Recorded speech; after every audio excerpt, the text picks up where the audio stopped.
there's two things I really want to avoid at the moment. One is COVID, and the other one is the COVID vaccine. So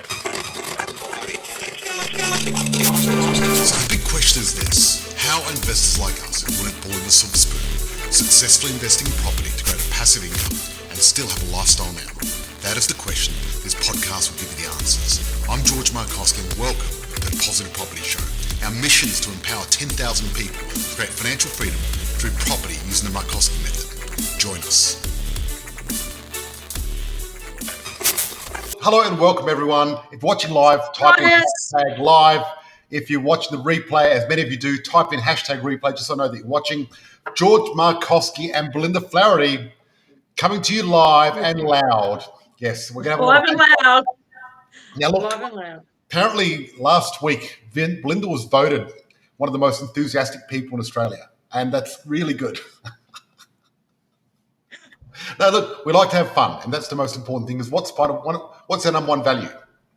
Number one value is have fun. That's right. So guys, if you're watching us live, you can actually comment and say something. We'll comment back. How cool is that? It's a thing called technology. It's awesome. And It is, absolutely. It gets us excited and warms us up. So if you want to see the best show of your lives, you type in, say hello, do things, because then you're going to have more fun. Because you have more Correct. fun, you have more fun. It's a feedback loop. We're going around. We're going to be talking about lockdowns, the future of property, and has cheap money ended? Right? Very exciting. Yeah. Really good topics, George. Really good And topics. very topical, if I should say. You know, some of these topics you could actually just use it as a little balm. Hello and welcome. Hello. Yeah, Sorry, George. Someone just wrote, how funny. I've been watching you guys on YouTube and your faces are all over it. That's right. And your face is all over it. My face is all over YouTube at the moment, which is great. We've been having a lot of fun with that. I'm going to open up Facebook in... I was very fortunate, George, to watch some music videos the other day, and boom, your face came up. Yep. I got to see one of your live ads. Fantastic. I was very impressed. Excellent. Funny enough, I've never seen one of my ads, but probably doesn't send them to me. You know what I mean? Hello, Kane and Denise. Beautiful. Hello. Welcome to our positive chat. We've got some really good topics tonight, George. I'm excited. Awesome. Oops. Let me stop this. I'm actually Hello, playing. Kane and Denise. Stop playing yourself. Welcome to our positive chat. Okay. Okay, done. I'm going to just sit here and talk. So, today's topic. Now, before we start... there's a few couple of topics in there, George, but yes, let's get stuck into it. Before we start, what I'd like to do is talk about COVID. And I've got a bit of an announcement to make. Okay? So, I've actually postponed my trip to Bali. So, Christina, my wife, my lovely wife, and I were going to Bali. We were supposed to leave actually recently, but I've been looking at stuff online about Bali and Indonesia, and I've really decided not to go. And now I've had a lot of interesting comments about this, by the way, since I made the announcement. Right? Yeah, right. Yeah, because what happened is, one is there's two things I really want to avoid at the moment. One is COVID, and the other one is the COVID vaccine. Now, I'm in both camps, right? And it's just the flu. See, there you go. Someone said it's the flu. So I'm in two camp. I'm in both camps. So I'm in one camp where the camp I'm in is I don't have enough information to know how dangerous COVID is, Correct, or how dangerous the vaccine is as well. Correct. Now, also, even if it's just the flu, and let's say COVID is harmless, there's no point going to a country that's locked down. Even if the flu's not real, even if the COVID's not real, if you're locked down, you're locked down, right? There you go. Someone did 2 jabs. Well done. Which one was it, Pfizer or the other one? AstraZeneca is 2 jabs, Pfizer is 1. There you go. Thanks for letting me know. So, yeah, so a friend of mine recently had the jab. He had the AstraZeneca. A good friend of mine, and he's pro-vaccine. His name's Chris. Yep. He might be watching tonight. If you are, Chris, hello. But I'm not going to mention his surname, just in case. And we hope you're feeling better. Well, that's the point. So I spoke to my friend Chris, And what happened was he actually got AstraZeneca's number one, was sick for a little bit, and then what happened was he couldn't get out of bed for about 3 weeks, knackered. Wow. I haven't seen him for a Wow. while. I'm catching up with him tomorrow, and I haven't seen him for ages, and he's missed out on birthdays, parties, and all sorts of housewarmings and all sorts of stuff. Yeah, Right? absolutely. Well, as much as he was obviously sick for 3 weeks, Melbourne went through 3 weeks worth of lockdown as well. So, Yeah. But I mean, he was sick, and Pfizer's also so two we're jabs. saying Pfizer is 2 jabs also. But Okay. even though he's pro-vaccine, he's decided not to take the second one because Oh, he's he's not not going to do it. doing it. Not doing it. It's made him too sick. Yep. Right. Yeah. Okay. So there you go. But then I've heard about people getting COVID and being sick. So I don't know. You know what I mean? So really, I'm going to avoid We've both for actually, now. we sorry to say, but we've actually had members that had COVID, Yes, we actually had one of our black belt members had COVID, and and his partner, wasn't it? he didn't Yeah. even know he had it. Yeah. Absolutely. But they just went into lockdown for 14 days and got better. Yeah. So let's talk about the Let's move lockdown. on. Let's move on. Let's move on. So Melbourne's going into another lockdown.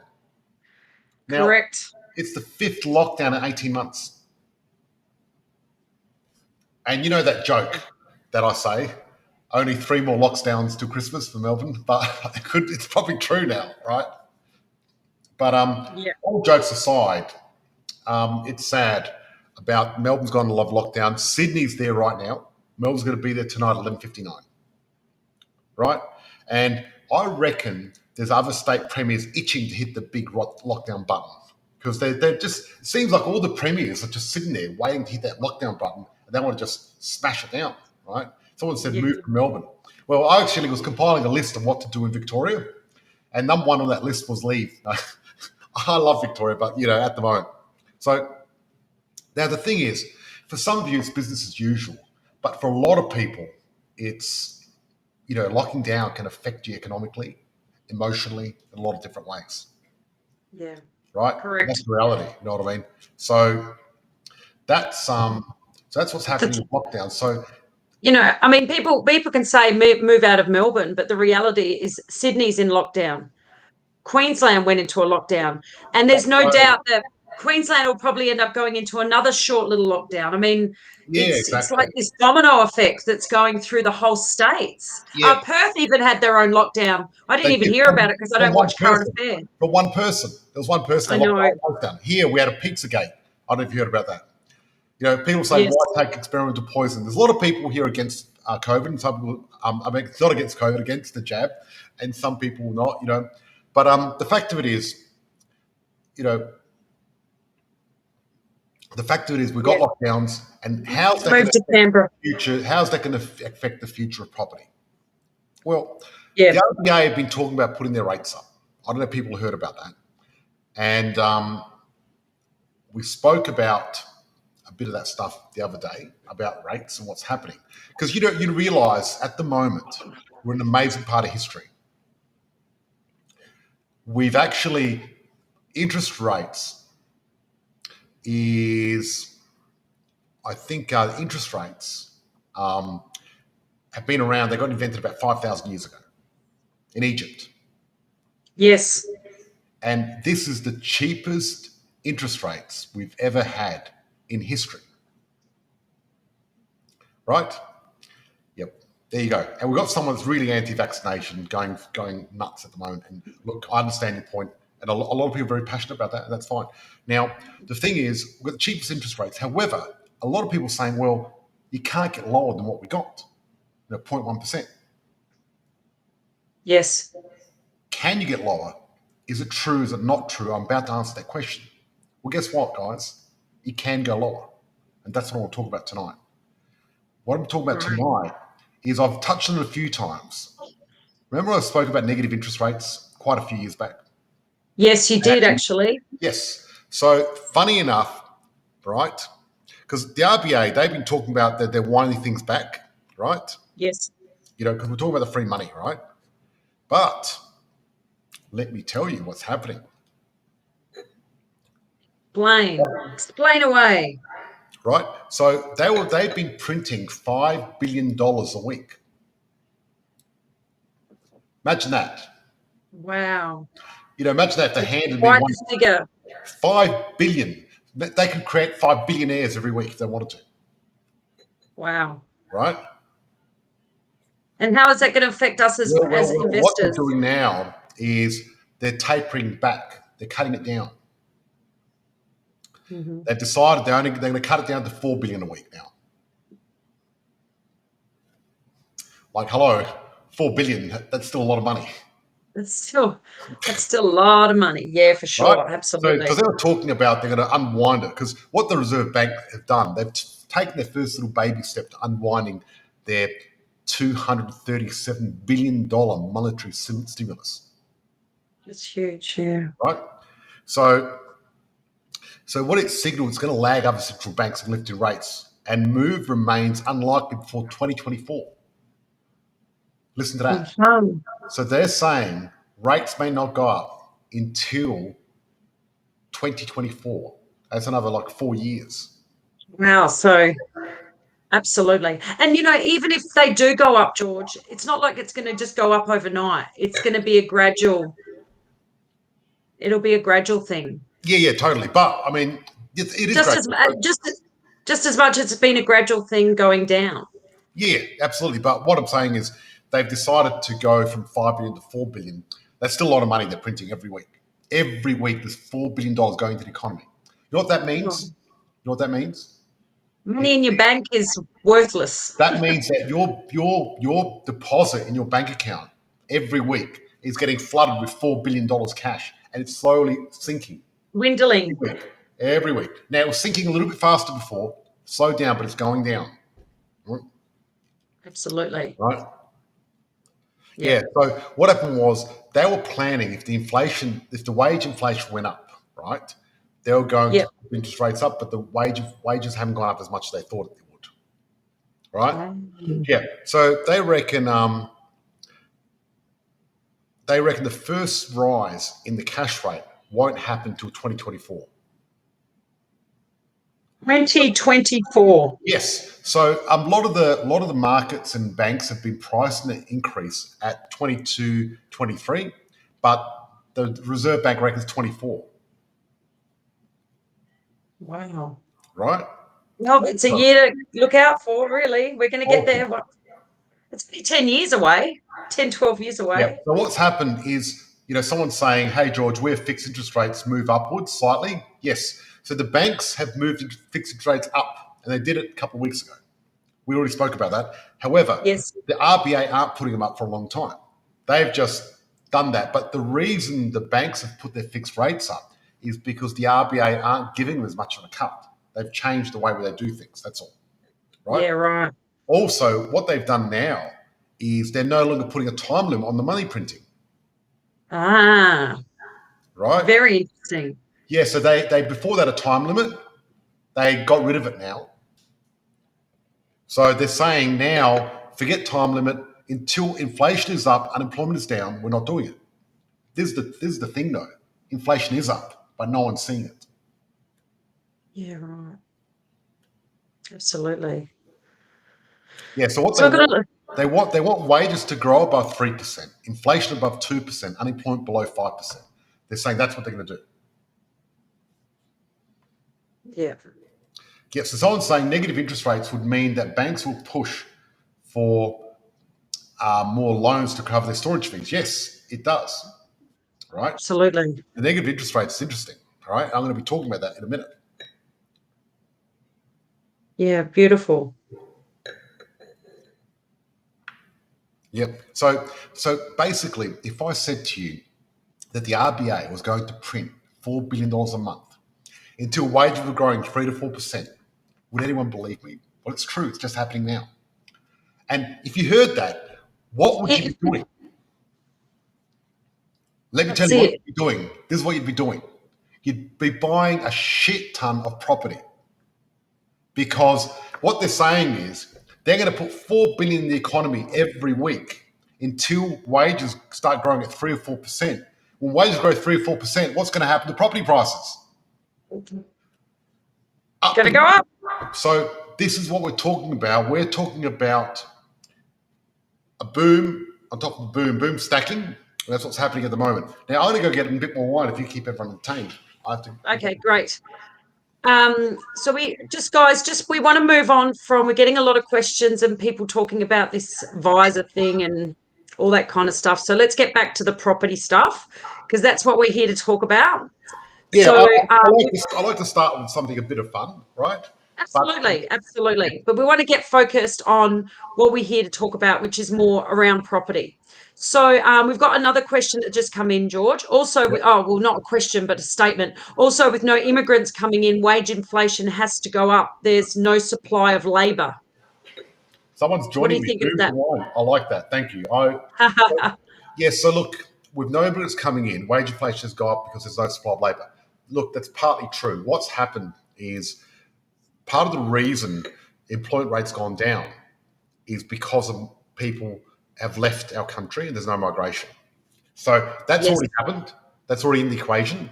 So now we've yes, got that. So we don't have to worry about that anymore. yep.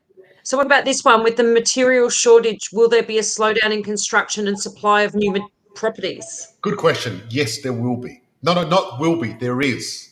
So There is. I don't know if people know what we do because a lot of people are in this free group, but we've got a program called Black Belt, and that's where we help Australians create financial freedom through property. And our overarching goal is to actually empower 10,000 Australians to create financial freedom through investing in properties in the Markowski method. And part of Black Belt is we help people buy properties that I choose. And we got some developers that work with us. I go through our 16,000 suburbs, comb through them, and I only choose 100 per state. And these exclusive properties we get is before we go to real estate porn like realestate.com and domain and things like that, right? We get them direct, which is pretty cool. But even us getting them direct, it's very hard to get property at the moment. What's happened? Construction's gone up. So the material shortage has put material prices up. And as I explained, I know one builder, he bought 100 tons of steel from New Zealand just to make up for the wood. If you buy wood now in Queensland, it's going to take you a year for it to get delivered. Wow. We're finding properties, this is serious, properties going up 65 grand in one day. We had one Yes. client who bought a property, went up 65 grand before he even bought it. Yeah, Other that's properties going up 10, 20 grand in a matter of just like that. It's going crazy. So yeah. property prices are going very, very fast and really big. And Just quickly, it's saying we shouldn't fear increase in interest rates. Absolutely, we no, totally agree no, with we that. shouldn't. No, we shouldn't. But what I'm saying is, I've just explained it's not going to happen for a long time. When it does happen, the economy is going to be so damn good for wage rise to go up that much. If wages are going 3 or 4%, inflation is going double that. Right? Wages Yeah, don't track inflation. That's a big thing. I really think we have got a long way to go. This amazing boom. It's going to be amazing. Right? absolutely. Next question: will property prices go up without new buyers? It's the same It's buyers the same buying again and buyers again. buying again and again. Yeah, look, the deal is what's happening in Australia. So, have you heard of a thing called Credit Susie? Credit Yeah, Susie. Please Credit Susie. explain. Yeah, Credit Susie is a body that actually looks at credit of people around the world. Oh, okay, yep. And they released a report recently, and they said that Australians are the richest people in the world. Right? So, what happens is there's only a certain percentage of people that buy property. And I had the number before, but I don't know what it is now. But I think it's like 1.5 million people, property investors.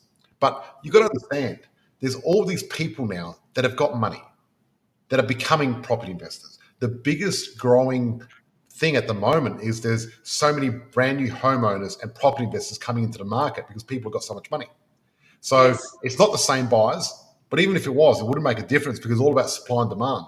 And if Yep. you've got no supply, you're going to have demand. And you've got to realise as well, percentage of those new buyers have used the first home buyers grant. Yeah, yeah. We And had a big influx with those people as well. and someone's saying material is very hard to get now. 8-week wait for MDF. Yes, that's a ton of wood. I think it's a particle board thing. You know. Yeah, absolutely. Yep. And the And next one. it's an indicator of healthy economy leading to increasing properties. Now, if we go back, there's actually some other questions going through. So I'd like you to, just write down the questions, please, while I go. And I'll talk about negative rates and what's going to happen in that, because this is pretty important, guys. Yep. You need to listen in, right? So negative rates could actually become a thing, right? Because, I've heard a lot of people say that the only way for interest rates from here is up. Now, let me make one thing super clear for you. It's not. Rates can still go lower because rates can go negative. And some places in Northern Europe have already experimented this for a while. It's been interesting. And it's worked well for them. Now, this might sound radical, and it is. But we're all set to go for this here in Australia, right? Now, this is the funny thing. It was actually revealed last week that APRA asked the banks to make sure they were ready to handle a negative rate universe. So do you want me to talk you through how negative mortgage rates might become a reality? Please. Yeah, I've got all those questions, so Yep. go for it. The key to understand this is understanding what banks actually do, right? See, the high school version is they get money from depositors who they pay interest to, and then they lend it out to borrowers. Is that what everyone thinks they do? Now, this is not wrong, but it's only part of the picture. See, mostly the banks don't get money from people putting money in their account. They wouldn't have enough, do you understand? So most of the banks borrow money from domestic and international capital markets, not mums and dads. The mums and dads are a very small part of it. Imagine how many mums and dads you need, because we owe $1.9 trillion in mortgage debt in Australia. So how many mums and dads would you need for that? Like, you don't have enough mums and dads around the place, right? So they borrow money like you and I borrow money, and they have to pay interest just like we pay interest. And then they put a cut on top, right? Then they lend that money on to borrowers. The difference they get between what you pay them and what they pay the markets is what they make as a profit. Wow. So in a sense, what you can do is you can think of banks as merchants of money. They buy money at a particular price, then sell money at a premium, keeping the margin as a profit. Does that make sense? It does. Yeah, to but me. now what's changed is the banks are able to get the money at the much, much cheaper price these days. And I mean much cheaper. And that's because the RBA has dropped the official cash rate, the baseline for rates in the market, to just 0.1%. Right? But this is the deal. The RBA is just making it up, right? They just make up whatever they want. So what if the RBA decides, rather than 0.1%, they say to the TFF rate is going to be minus 0.5 or minus 1.5? That is, what if they say to the banks, we'll pay you to take this money off us so long as you lend to borrowers? And that's what they're doing in Northern Europe, by the way, right? Aha. So then, guess what? The banks would now have the ability to pay you to take the money off them, i.e. negative mortgage rates. So as long as the RBA is paying them more than the banks are paying you, they're making a profit. Do you get that? Yeah. Right, so that's how negative mortgage rates might happen. The infrastructure is already in place and it's already functioning. And the reality is we're already seeing the first wave of nations cross that river over to negative rates. The European Central Bank started with 0.1%, right? Funding for banks in 2014. By 2016, the rate was minus 0.4, and now it's minus 1%. Right? Can you believe that? Unbelievable. Yeah, because they just make it up. So what they're doing is the new philosophy is very different to the old philosophy. So this is the deal. What used to happen is they used to just try to make money out of lending money, the RBA. Yeah. But you know where the real money is? In money circulating. See, what happens is it's cash flow that makes money happen. So if everyone puts their money in the bank and doesn't touch it, then no one's benefiting. The money's not being used, it's stagnant, no one's happening. So the only useful thing with money is if it moves through the economy. Because what happens is, let's say I get money, and that's why I see a lot of people against welfare. But welfare is actually really good. Because let's say that you tax all the people that work, and you pay all the people that don't work, the dole bludgers, whatever you want to call them. But people in welfare, and I don't want to call them dole bludgers. That's a terrible thing to do. And I believe in welfare. I'm actually all for it because I think as a society we should have enough money to look after all our people, no matter what the situation is. right? Yes. We're a rich country, richest country in the world. We shouldn't have poor people here. Now, Correct. so then, and what happens? But they get their check every Thursday, fortnight, or something like that, and guess what they do? They spend it all. And it all. So it goes straight back into the economy, goes straight into Yeah. people's wages, straight back into the economy. Done. So money that moves helps the economy. Money that's stagnant and sits still is not good. So the problem with high interest rates is everyone puts their money in the bank and just sits on it, earning all the interest, doing sweet FA of their money and not helping the economy. But what's happening now is if you put your money in the bank, you're going to wait 83 years to double your money. So that's terrible. So what's happening now is people are encouraged to get their money and put it in property, put it in business, spend it on things because it's the only way you're going to get your money back. Because if you leave it in the bank, you're going to lose money. Yes. Now, pretty soon, they're going to charge you money to have money in the bank. And Huh. what is, I think in Italy, they've got I'm not 100% sure. I think it's in Italy, they've got a negative interest rate, or Switzerland. Mm-hmm. Been driving across the border to Germany to put money in the bank because they're paying interest. And they've actually stopped accepting deposits because they don't want your money. Wow. They don't want That's your money. crazy. Isn't I that know. crazy? I know. I mean, Crazy. 20 years ago, you'd be thinking, you got to be dreaming. What are you smoking? Like, but that's the way it is. It's true. Right. Yeah, absolutely. Absolutely.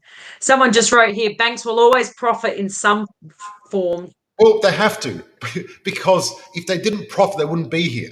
There's nothing That's wrong it. with banks making money, but this is the challenge. We've got the four richest banks in the world because there's not enough. Oh, There's not enough competition in Australia, right? And our yes. banks are rich because there's not a lot of competition. I think it's okay for them to make a profit. I think it's good because if we don't have profitable businesses, they can't serve you. They can't look after you, Yes. right? Profit's not a bad word, but it needs to be a good amount of profit. Yes. Absolutely. So yes. All right. So we've had a few little questions come through. Shall we go with them? Absolutely. I'm having fun here. I like to do my Okay. So absolutely. What's the best way to secure an investment property within 6 months once you buy your first home? You got it. Yeah, look, the deal I is, mean, it depends where you bought your first home. Hello. but How much growth? there's a little bit of a formula here, right? Because what we're going to do is one, hopefully, if you bought your first home, you've got an offset account, you're putting everything in there. And if it's investment property, hope that you're losing money on paper, making money in real life, and having a positive cash flow to help you save up. That's Yes. the first thing.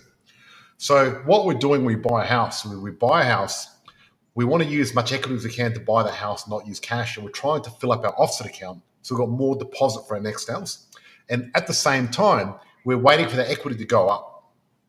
On top of that, what we can do is, if it's an older home, we can add a few things and do a few things cosmetically to make it worth more money.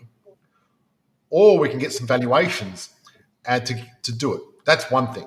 But Yep. if you look at our 14-day challenge, I've got 9 ways of buying a property without a deposit. Yeah, that's You it. can do all those things. There's a lot of other things you can do. There's using a guarantor, using equity, selling some toys, doing a JV, getting a That's right. deposit bond. You can actually get a loan as a deposit and then get a property. Lots of different ways of doing it, right? It's all about being creative but legal. Isn't that right, Georgie? Exactly. Yeah, of course. So Labor data show Labor data show. Go on. Do you want me to read how it? closed borders for visa workers is drop. You read it, please. Labor data show how closed borders for visa workers is driving an extraordinary drop in unemployment. Local employers are hiring locals and bidding up wages. This is great news and a result that is hopefully not undetermined by an excess use of foreign workers when borders reopen. Okay, there you go. Interesting. Yes, that's true. It's happening. And look, the deal is, I mean, the wages are going to slowly get pushed up. That's the fact of it. But when migration comes back in, it's going to soften it. Uh-huh. Right? So at the end of COVID, that's what's going to happen. So someone says, will the concept of responsible lending affect ability to get funding? Yes, it will. But also, look, what I find, and this is the interesting thing. There's an old family friend that I bumped into about 5 months ago, and we had a coffee, and his name's Dale, and I'm not going to mention his surname because in case he wants to be private, that's okay. Anyway, and he was trying to get a property and couldn't get one for a few reasons, but it was impossible to get a loan, right? And he said, "Look, if you can help me get a loan, I'll be your best friend." So what he did, he talked to Charmaine, had a call. We made sure he qualifies for our program. He joined our program, paid for it upfront and full. Now, 5 months later, last Thursday, we caught up. Last Friday, we caught up for lunch. And he's got 2 properties. He's already made $200,000 in his first one. Wow. Right? Yeah. And what I'm trying to explain is a lot of people that come and join our program find it hard to get a loan, or maybe they can afford to get one property, but they don't understand how to get 3 properties or 4 properties and how to continually sustain it, but also not just the loan, but the cash flow, because the way Yes. we structure is important. The way we structure it's important as well. And we have some Yep. people buying 4 or 5 properties in their first year just because they Yep. structure it. They just smash it, bang, one after the other.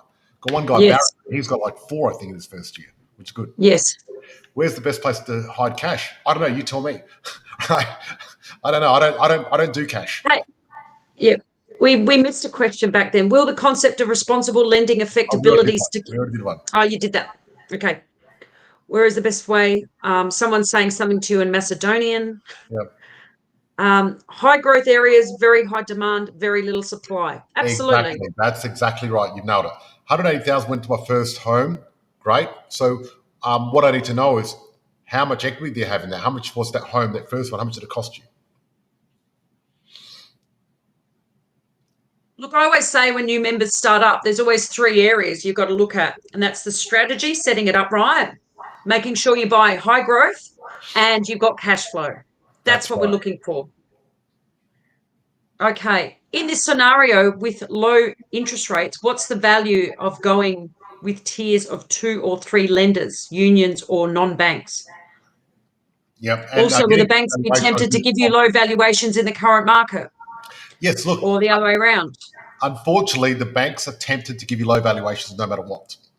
See, the banks, they want to have as much security as they can. So what they do is they give low valuations, so therefore they can lend you less money and you can take more of the risk. That's what banks do. That's the way they are, right? So funny enough, I was doing a training video for our members, and I was talking about the 4 things that hold you back. The one thing that's really holding you back from property investing, right? And a lot of people, they think maybe they're too dumb, they're too lazy, they're not disciplined enough. Maybe you think you were born in the wrong household, you didn't have the right education, your upbringing was wrong, right? But guess what? All of that is completely wrong. It doesn't affect it, right? Right? This is what the one thing that's holding people back from investing in property is 2 things, actually. The one thing is what you know, right? Because you got it all wrong. Because if you get a calculator, right, the best calculator in the world, and I put the wrong numbers in, it's going to give you a shit answer. It's going to be junk in, junk out, right? Garbage in, garbage out. Yes? That's right. And most people don't understand the fundamentals of investing in property, and that's why they get it wrong. And so the first thing I need to do with everyone here, is I need to get rid of what you know, right? Because you're probably taught these things, like my parents taught me, right? To save money, Yes. to buy a house, superannuation, diversify. Well, guess what? All 4 are wrong, completely wrong. Let me explain. Yep. Right? So putting money in the bank, right? Saving money, that doesn't work. It's an old school way. You know what wealth investors do? They invest money, or they save money to invest money, right? They don't actually save money for the sake of it, because saving money is not going to get you rich. Buying a house to live in, it's not an asset. Ask Robert Kiyosaki. Robert Kiyosaki is coming with me on a 1-day property summit soon. It's not an asset. It's the wrong thing to do. You should rent best. Rent where you want to live, invest in property, right? Don't buy a first home. Buy an investment property, right? Then superannuation. Superannuation is a scam. Who wins out of putting money in the bank, and who wins of buying a home? The banks do, right?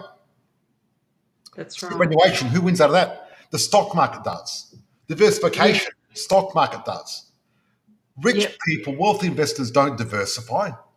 They've got one or two buckets and they focus on that. They've either got business or property or both, or property only, and they put all their money in that. And that's how you make your money, right? Yep. Two buckets, one bucket. Not diversify everywhere, buy Bitcoin, a bit of shares, a bit of model of marketing here and something else, buy some watches. You know, a friend of mine recently sent me a picture on Facebook in Messenger of a Rolex. I said, "What's this?" He goes, "Are you into watches?" I said, "No, I'm not. I've got a watch that measures my heart rate and all that sort of stuff. I'm not into Rolexes and stuff." He goes, "Oh, this is my Rolex." I go, "Okay, good on you." And he goes, "Yeah, it cost me 40 grand. I said, "Well done. I'm really happy for you." Right? Now, good on him, right? Nothing against him. But you know what? I don't want a friend to show me his Rolex. I want a friend to teach me how to get my own. Yeah, I'm the friend absolutely. that teach you how to get your own if you want one. But I'm not going to be showing you a Rolex. I don't have one, right? Because I know how to play the game of money. Because I've won the game of money. I made over $1 million last year. I'm going to teach you how to win if you listen to me. First thing you have to do is get rid of everything you know, right? Because that's the one thing holding you back. Second thing holding everyone back is everything you don't know. And that's why I started the 14-day challenge. Because 14-day get rid of challenge. everything you don't know, do our 14-day challenge and learn everything you don't know. And in there, you'll learn exactly what you need to do. I'm going to Correct. teach you what the wealthy investors do that the struggling investors, the poor investors don't have. And once you've got this, you can be a wealthy investor as well. Yeah, You know, perfect. I remember when I was in my Absolutely. 20s. I remember when I was in my 20s. I remember this. I used to go to the petrol station and put $5 in. Or sometimes I'd go in and go, "Okay, how much have I got? I'll put $10 in," right? Now, that's embarrassing, but it's true. I was, right? And I thought I didn't Yeah, have discipline. You know, I thought if I work harder, only if I save more, work harder, right? And I tried that. It didn't work.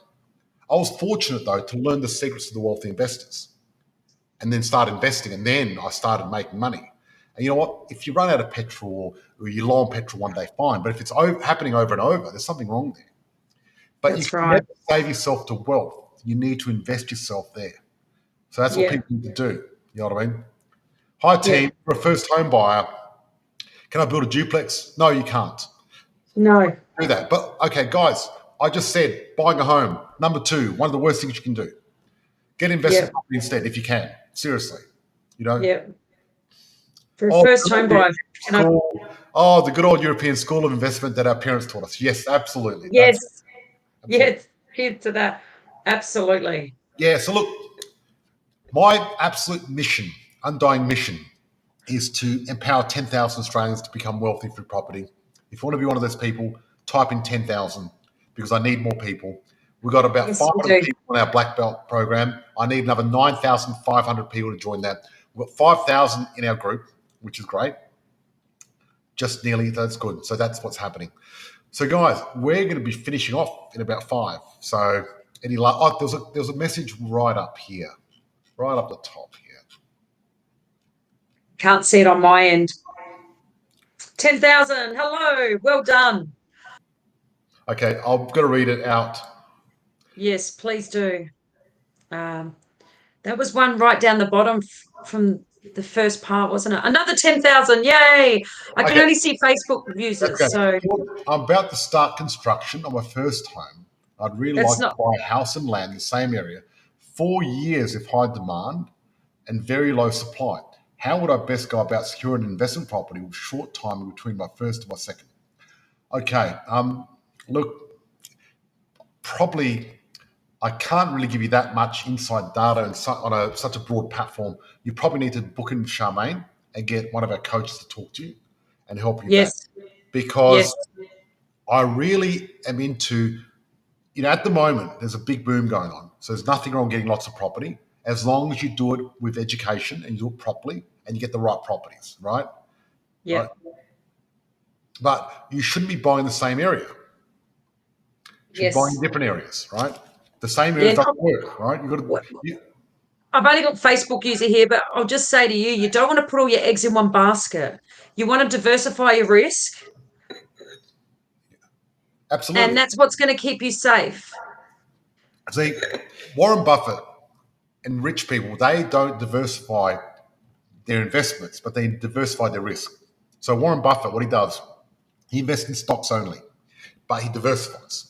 I Yes. invest in property, but I diversify in property. So you only have one or two buckets, but you still diversify in that bucket. Yes. But you don't have Absolutely. 10 buckets because you can't be an expert in more than one bucket. But in that one bucket, that's what you've got to do. See, the difference between diversification and being a laser beam is a bit like a 20-watt light bulb that lights up your house, your room, or a laser beam that burns a hole through paper. The same power, but the laser beam makes a difference. Makes So that's sense. real. Absolutely.